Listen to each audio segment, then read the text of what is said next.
Okay, isang mapagpalang hapon po sa ating lahat.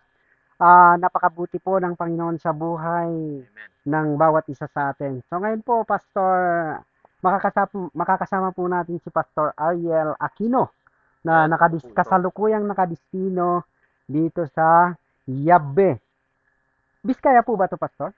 Oo, Okay, Yabe. kapatid, Pastor Samuel, sako po ito ng Dupac or Dupac del Norte, Nueva Vizcaya, Philippines. Okay, salamat po.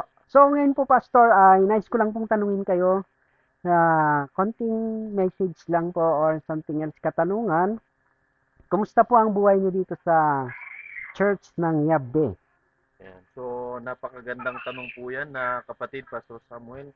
Kung ano po, kumusta po ang aking buhay dito po sa church po natin dito sa Yabi, ay una ay nagpapasalamat po ako sa Panginoon sapagkat napakabuti niya sa akin at ginagamit niya yung mga kapatiran po dito kung paanong laging ako ay nasa mabuting kalagayan, hindi pinapabayaan ng Panginoon at lagi ako nagpapasalamat sa Kanya dahil itong mga kapatid po natin dito, kahit kailan hindi po nila ako pinabayaan, lagi nandyan sila na tumutulong sa akin, sumusuporta sa ministry ng Panginoon ay pinagkatiwala niya sa akin at hindi ko pa naranasan na ako ay nagutom o anuman bagay dyan na ano ho. Kaya lagi ako nagpapasalamat sa Panginoon dahil ang Panginoon ang pumili sa kanila para din po sa akin na pinili ng Panginoon sa akin.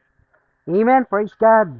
Madaydaya witiapo. Salamat po sa konting paunlak, Pastor. Napakabuti talaga ng Panginoon sa buhay nyo at talagang hindi po kayo pinabayaan ng Panginoon sa lugar na ito.